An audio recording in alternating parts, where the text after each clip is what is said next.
Doctor Baba Saheb Ambedkar open university.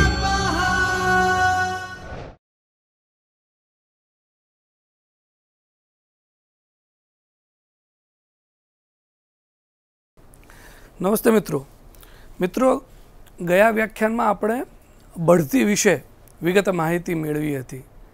तेमां आपणे बढतीनो अर्थ जोयो, व्याख्या जोई, बढतीना कारणों, ए 5 कारणों पण आपणे विगते जोया था।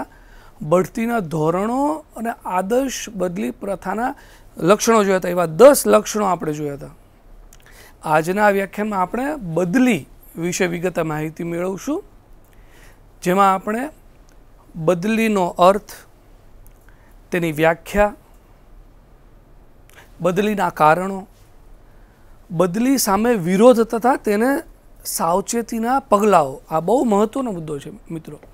बदली सामे विरोध अने सावचेतीना पगलाओ क्या क्या लेवाय, क्या क्या कारणोथी बदली सामे विरोध करवामां आवे छे अने एना सावचेतीना पगलाओ क्या क्या लई शकाय ए आपणे जोशुं। बदलीनी समस्याओ जोईशुं अने अंतमां आदर्श बदली प्रथाना लक्षणों जोईशुं अने समग्र टॉपिकने समजवानो प्रयत्न करीशुं। तो सौथी पहेला आपणे बदलीनो अर्थ अने व्याख्या आपणे जोईए, एने समजवानो प्रयत्न करीए।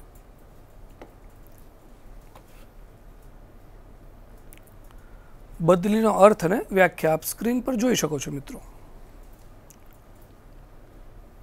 सौथी पहला कर्मचारी ने तेना वर्तमान होद्दा जेवा ज बीजा होद्दा पर वेतन के जवाबदारी में कोई फेरफार कर्या सिवाय मूकवामां आवे तेने बदली कहेवामां आवे छे। आपने स्क्रीन पर आप जोई शको छो। बीजू, कर्मचारी ने व्यवस्था तंत्रनी एक ज सपाटीए समान एवा एक होद्दा पर एक विभाग, शाखा, पाळीमांथी बीजा विभाग, शाखा के पाळी में मूकवामां आवे तेने बदली कहेवाय छे। एक ज सपाटीए समान होद्दा वच्चे कर्मचारीनी फेरबदली ए बदलीनु महत्वनु लक्षण छे। एकममां आपणे जोईए ने सामान्य रीते एकममां मानव शक्तिनो महत्तम उपयोग करवाना हेतुथी आवा कर्मचारीनी बदली करवामां आवे छे। अहीं मित्रों ए खास याद राखवुं जोईए के बदलीमां कर्मचारीना वेतन, तेनी जवाबदारीमां खास कोई फेरफार करवामां आवतो नथी। घणीवार एवुं लागे के घणो बधो फेरफार करी नाखवामां आवशे। અહીં એવો કોઈ ખાસ કોઈ ફેરફાર કરવામાં આવતો નથી। अर्थ અને વ્યાખ્યા જોયા બાદ હવે આપણે તેના બદલીના કારણો જોઈએ। બદલીના કારણો સામાન્ય રીતે આ આપણે જોઈશું સ્ક્રીન ઉપર એવા કારણોસર કર્મચારીની બદલી કરવામાં આવે છે। એક તો સૌથી પહેલું છે કંટાળાજનક પરિસ્થિતિને નિવારવા માટે। કોઈક વાર મિત્રો એવું થાય કે કર્મચારીઓ અમુક પ્રકારના એક ધારા કાર્યથી કંટાળી જાય છે, ત્યારે તેને પોતાના કાર્ય પ્રત્યે નીરસ વૃત્તિ કે ઉપેક્ષા વૃત્તિ દાખવે છે। હવે મિત્રો આવી પરિસ્થિતિ તો એકમ માટે સારી નથી, એટલે આવી પરિસ્થિતિના નિવારણ માટે ખાસ કરીને કર્મચારીની વૃત્તિ અનુસાર તેને મનપસંદ કાર્ય, अलबत्त एकमनी नीति ने अनुरूप होय तेवुं आपवामां आवे तो तेनाथी कामना श्रेष्ठ परिणामों एकमने प्राप्त थई शके। बीजू मित्रों, अयोग्य कार्य वहेंचणीने कारणे एवी ज रीते कर्मचारीनी लायकात अनुसार કાર્યની વહેંચણી કરવામાં જ ભૂલ થઈ ગઈ હોય, શરૂઆતમાં જ ભૂલ થઈ જાય તો કર્મચારીઓની બદલી કરીને તે ભૂલ સુધારી શકાય છે। જ્યારે કર્મચારી એન્ટર થાય એકમમાં ત્યારે જ ભૂલ થઈ જાય તો એને આ રીતે સુધારવી પડે છે. ત્રીજું, અશક્તિને કારણે અકસ્માત, રોગ કે એવા કોઈ આકસ્મિક કારણોસર કર્મચારીના અમુક અંગ ઉપાંગ કામ કરવા માટે અશક્ત થઈ જતા હોય, તેનાથી બીજા સ્થાન પર તેને બદલી કરવાની જરૂર પડે છે.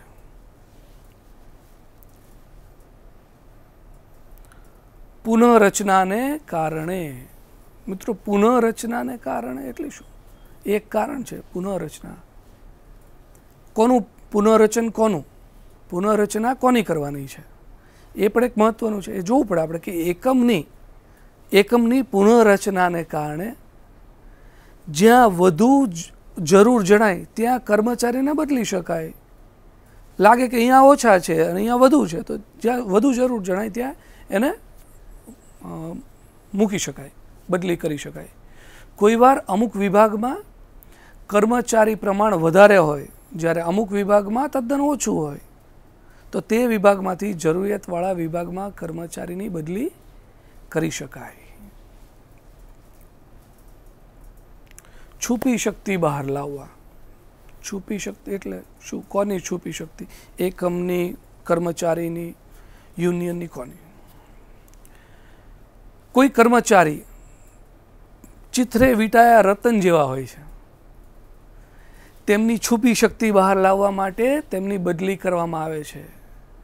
બદલી કરો એટલે એની જે છુપી શક્તિ હોય ઓટોમેટિક બહાર આવતી હોય છે, એને ગમતું કામ મળતું હોય છે, એના ઇન્ટરેસ્ટનું કામ મળતું હોય છે. જોકે રતનની પરખ થતાં તેને બઢતી પણ આપવામાં આવે છે, એ પણ મહત્વનું છે.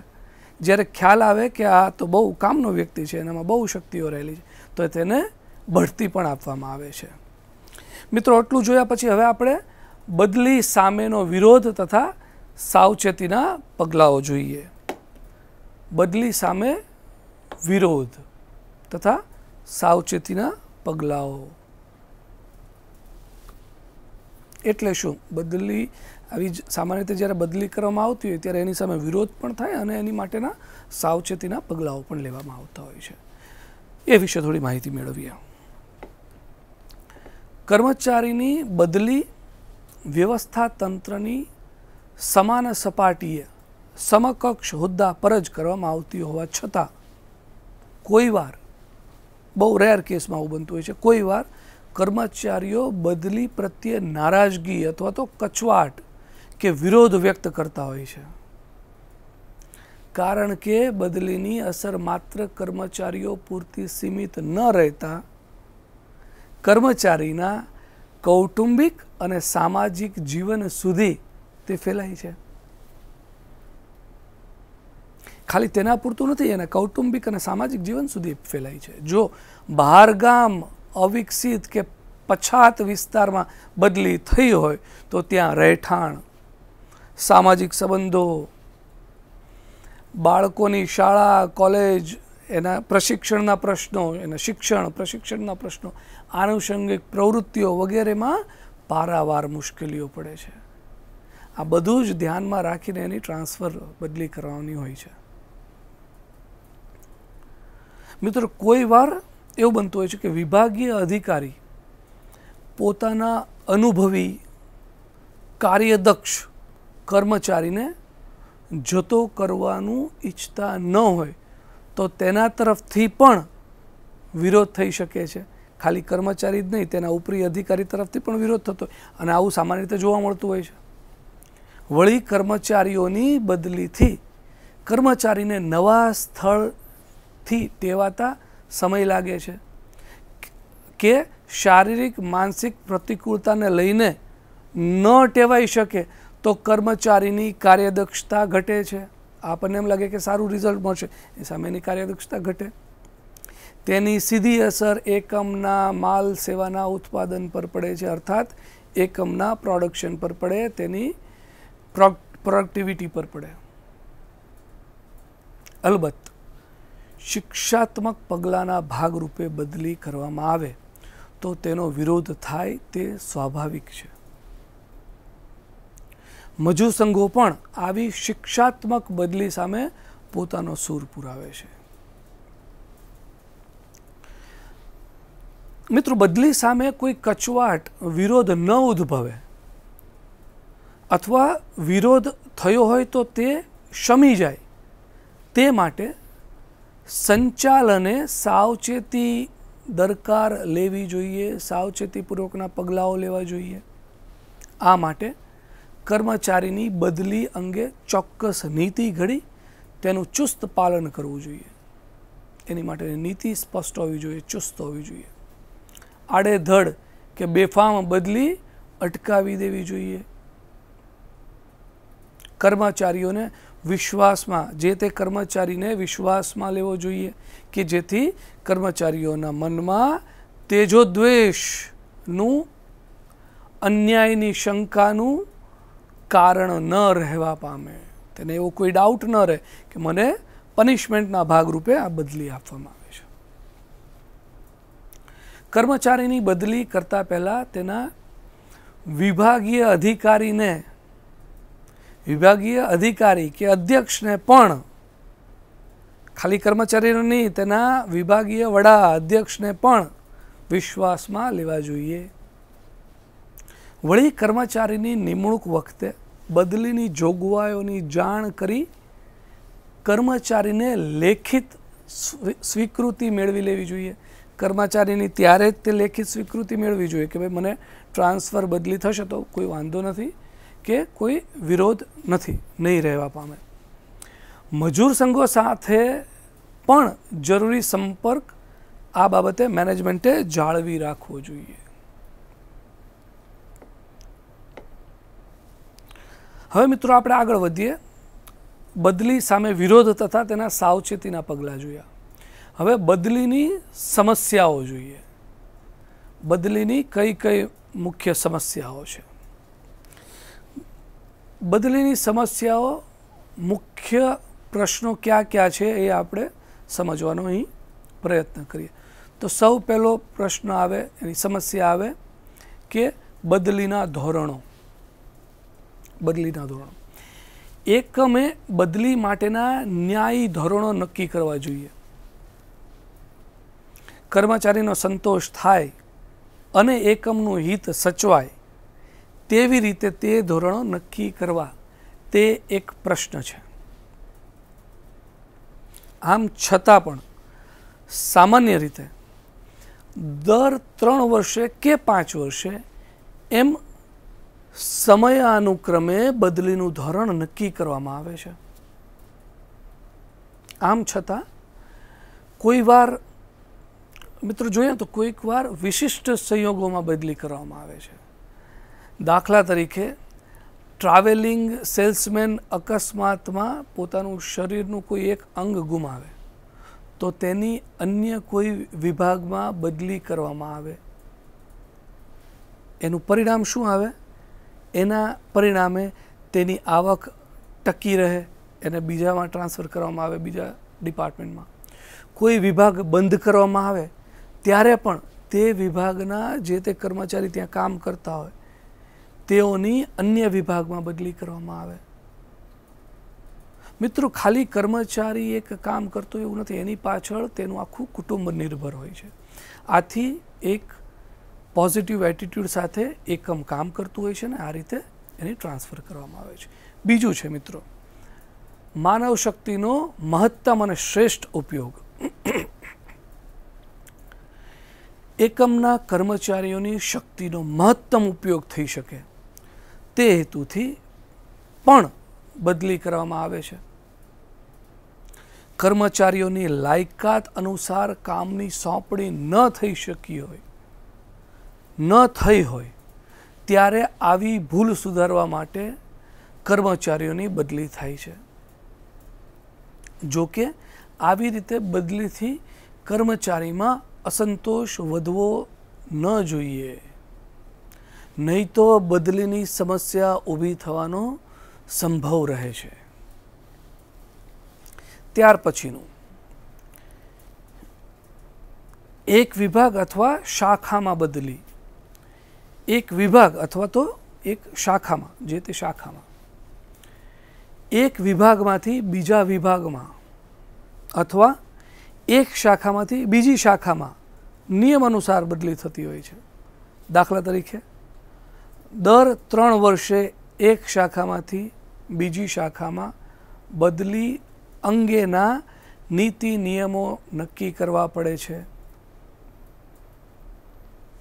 બરોબર છે. ત્યારબાદ પુનઃરચનાને કારણે એટલે શું? પુનઃરચનાને કારણે મિત્રો, એકમની પુનઃરચના કરવામાં આવે ત્યારે અથવા તો વ્યવસ્થા તંત્રના માળખામાં ફેરફાર થાય ત્યારે પણ કર્મચારીઓની બદલીનો પ્રશ્ન ઉદ્ભવે છે.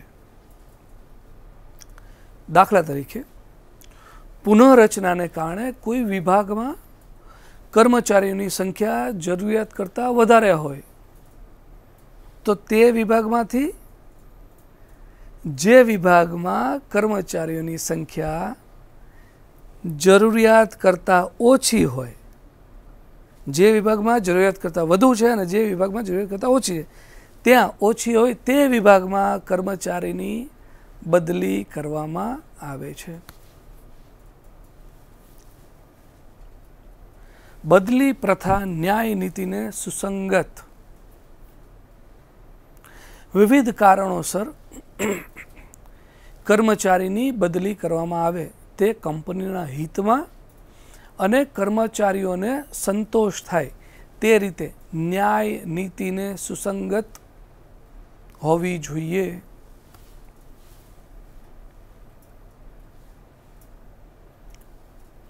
બદલી સામે વિરોધ તથા સાવચેતીના પગલાં.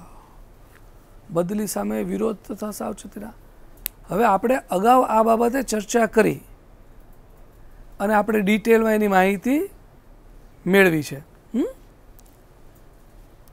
તે જ બાબત અહીં અનુસરવામાં આવે છે. હવે આપણે જોઈએ આદર્શ બદલી પ્રથાના લક્ષણો ક્યાં ક્યાં છે. આદર્શ બદલી પ્રથાના લક્ષણો: એકમે પોતાની જે કોઈ નીતિ ઘડી હોય તે અનુસાર સમય અને સંજોગોને ધ્યાનમાં રાખીને અનુકૂળ બદલી પ્રથા ઘડવી જોઈએ. આદર્શ બદલી પ્રથાના લક્ષણો ક્યાં ક્યાં છે તે હવે આપણે જોઈએ. કર્મચારી એકમને લાભદાયી હોય, લાભદાયી એવું લક્ષણ હોવું જોઈએ. આદર્શ બદલી પ્રથા એવી હોવી જોઈએ, એનું લક્ષણ કે કર્મચારી અને એકમને લાભદાયી છે, એટલે લાભદાયી. બદલી પ્રથાથી એકંદરે કર્મચારીને સંતોષ થાય અને એકમને લાભ થવો જોઈએ. આદર્શ બદલી પ્રથાનું આ એક મુખ્ય લક્ષણ છે. બીજું લક્ષણ જોઈએ, બદલીના ચોક્કસ ધોરણો. બદલી માટેના ચોક્કસ ધોરણો નક્કી કરી તેને ચુસ્ત રીતે વળગી રહેવું જોઈએ. આ એકમ માટે બહુ જ જરૂરી છે. ક્યાંક એવું ન બને કે પૂર્વગ્રહ કે પક્ષપાતને લઈને કર્મચારીની બદલી કરવામાં આવે, એટલે એના નીતિ નિયમોને ચુસ્તપણે વળગવું અત્યંત જરૂરી છે. આ એક એનું લક્ષણ છે. ન્યાય નીતિને સુસંગત. બદલી પ્રથા ન્યાય નીતિને સુસંગત હોવી જોઈએ. અન્યાયકારી, પક્ષપાત ભરી ન હોવી જોઈએ. ત્યારબાદનું માનહાનિ અસંતોષ નિવારણ.